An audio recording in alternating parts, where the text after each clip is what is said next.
দেশ গড়তে ঐক্যের বিকল্প নেই, মন্তব্য মির্জা ফখরুলের।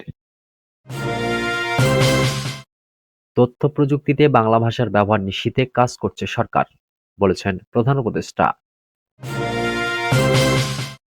জনগণ তাদের প্রত্যাশার প্রতিফলন দেখতে চায়, বললেন আব্দুল মঈন খান। সর্বশেষ জানাবো, অপারেশন ডেভিল হান্টে আরও 492 জন গ্রেপ্তার। এতক্ষণ শুনছিলেন সংবাদ শিরোনাম, এবারে বিস্তারিত। দেশ গড়তে ঐক্যের বিকল্প নেই, মন্তব্য মির্জা ফখরুলের। দেশ গড়তে ঐক্যের বিকল্প নেই মন্তব্য করে বিএনপির মহাসচিব মির্জা ফখরুল ইসলাম আলমগীর বলেছেন, আমাদের মাঝে কেউ বিভেদ সৃষ্টি করবেন না। আমরা অন্তর্বর্তী সরকারকে সহযোগিতা করব, এ সরকারকে প্রয়োজনীয় সহযোগিতা করতে হবে। আমরাও সংস্কার চাই, তবে এদেশের সাধারণ মানুষ সংস্কার বোঝে না, তারা বোঝে মোটা চাল আর মোটা কাপড়। তিনি অন্তর্বর্তী সরকারকে উদ্দেশ্য করে বলেন, অনতিবিলম্বে নির্বাচন দিন, আর কালক্ষেপণ করবেন না। আমরা জনগণের ভোটে নির্বাচিত হয়ে ক্ষমতায় যাব। দেশের উন্নয়ন ও শৃঙ্খলার জন্য একটি স্থিতিশীল সরকার জরুরি। বৃহস্পতিবার রাষ্ট্র সংস্কারে ৩১ দফা বাস্তবায়নে বিকেলে লাকসাম উপজেলা, লাকসাম পৌরসভা ও মনোহরগঞ্জ উপজেলা বিএনপি ও অঙ্গ সংগঠনের উদ্যোগে লাকসাম স্টেডিয়ামে আয়োজিত জনসভায় তিনি এসব কথা বলেন। মির্জা ফখরুল ইসলাম আলমগীর বলেন, ফ্যাসিস্ট আওয়ামী লীগ এদেশকে ধ্বংস করে দিয়ে গেছে। বিচার ব্যবস্থা, অর্থ ব্যবস্থা, রাষ্ট্রীয় সকল বিভাগ ধ্বংস করে গেছে। মানুষের ভোটের অধিকার কেড়ে নিয়েছে। নিজেরা ভোট করে তারা সরকার গঠন করেছে। লাকসামের হিরো হুমায়ুন সহ ৭৫০ নেতাদের গুম করা হয়েছে। তাদের সন্তানরা এখনো চোখের পানি ফেলছে। আওয়ামী লীগের আমলে সবচেয়ে বেশি নির্যাতিত হয়েছে লাকসামের মানুষ। যারা অপকর্ম করে তারা এখানকার এমপি তাজুল ইসলামের মতো, শেখ হাসিনার মতো পালিয়ে যেতে বাধ্য হয়। তথ্যপ্রযুক্তিতে বাংলা ভাষার ব্যবহার নিশ্চিতে কাজ করছে সরকার, বলেছেন প্রধান উপদেষ্টা। প্রধান উপদেষ্টা প্রফেসর ডক্টর মোহাম্মদ ইউনূস বলেছেন, তথ্যপ্রযুক্তিতে বাংলা ভাষার ব্যবহার নিশ্চিত করতে সরকার কাজ করছে। এছাড়াও ব্রেইল বই সহ বিভিন্ন জাতিগোষ্ঠীর মাতৃভাষায় পাঠ্যপুস্তক বিনামূল্যে বিতরণ করা হচ্ছে। মহান শহীদ দিবস এবং আন্তর্জাতিক মাতৃভাষা দিবস উপলক্ষে বৃহস্পতিবার দেওয়া এক বাণীতে তিনি এসব কথা বলেন।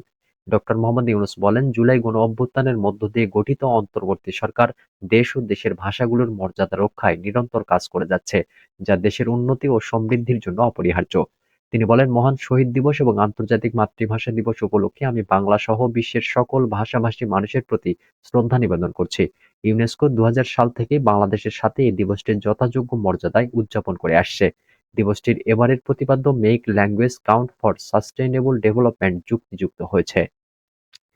তিনি আরো বলেন, শত বছরের শোষণে ও শাসনে জর্জরিত বাঙালি জাতির মুক্তি সংগ্রামের প্রথম জয়যাত্রা ১৯৫২ সালের ২১ ফেব্রুয়ারিতে। বাঙালি জাতির মুক্তি সংগ্রামের ইতিহাসে ভাষা আন্দোলনের গুরুত্ব অপরিসীম। এই আন্দোলনের মধ্য দিয়ে একটি অসাম্প্রদায়িক গণতান্ত্রিক ভাষাভিত্তিক রাষ্ট্র ব্যবস্থা গঠনের ভিত রচিত হয়েছিল। এদিনে আমাদের মাতৃভাষা বাংলার মর্যাদা রক্ষা করতে প্রাণোৎসর্গ করেছিলেন আবুল বরকত, আব্দুল জব্বার, আব্দুস সালাম, রফিক উদ্দিন আহমদ, শফিউর রহমান সহ আরো অনেকে।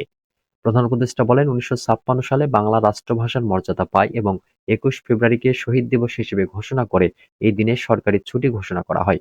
১৯৯৯ সালে ১৭ নভেম্বর ইউনেস্কো ২১ ফেব্রুয়ারিকে আন্তর্জাতিক মাতৃভাষা দিবস হিসেবে স্বীকৃতি প্রদান করেন। তিনি সবাইকে মহান শহীদ দিবস এবং আন্তর্জাতিক মাতৃভাষা দিবস ২০২৫-এর শুভেচ্ছা ও অভিনন্দন জানান। তিনি এ উপলক্ষে গৃহীত সকল কর্মসূচির সাফল্য কামনা করেন। জনগণ তাদের প্রত্যাশার প্রতিফলন দেখতে চায়, বলেছেন মঈন খান। জনগণ তাদের প্রত্যাশার প্রতিফলন দেখতে চায় মন্তব্য করে বিএনপির স্থায়ী কমিটির সদস্য ডক্টর আব্দুল মঈন খান বলেছেন, জনগণ তাদের ভোটের জন্য আজকের অন্তর্বর্তী সরকারকে দেশ পরিচালনার দায়িত্ব দিয়েছে। শুধু দেশ পরিচালনা নয়, জনগণের আরেকটি প্রধান প্রত্যাশা হচ্ছে দেশের গণতন্ত্রকে পুনরুদ্ধার করা এবং স্বৈরতান্ত্রিক শাসন ব্যবস্থা থেকে গণতান্ত্রিক ব্যবস্থা প্রতিষ্ঠা করা। বৃহস্পতিবার বিকেলে রাজধানীর ইঞ্জিনিয়ার্স ইনস্টিটিউশন মিলনায়তনে বিএনপি আয়োজিত মহান শহীদ দিবস ও আন্তর্জাতিক মাতৃভাষা দিবসের আলোচনা সভায় তিনি এসব কথা বলেন। ডক্টর মঈন খান বলেন, ভাষা আন্দোলনের আগে যেমন মানুষের স্বাধীনতা চাওয়ার যে আকাঙ্ক্ষা ছিল, ঠিক একইভাবে আজ ২০২৫ সালে এসে মানুষ তাদের ভোট দেওয়ার যে প্রত্যাশা, সেটির প্রতিফলন অবিলম্বে দেখতে চায়। বাংলাদেশের রাজনৈতিক ইতিহাসে দীর্ঘ ১.৫ দশকেরও বেশি সময় ধরে আন্দোলন সংগ্রাম চলে আসছে। ছাত্র জনতা তাদের আত্মত্যাগের মাধ্যমে স্বৈরাচারী সরকারের বিরুদ্ধে প্রতিবাদ জানিয়েছে। গ্রামে গ্রামে আমাদের নেতাকর্মীরা রাত জেগে আন্দোলন করেছেন, মাঠে মাঠে সংগ্রাম করেছেন। ৫ আগস্টের ছাত্র জনতার অভ্যুত্থানের মাধ্যমে সেই জুলুমের অবসান ঘটেছে।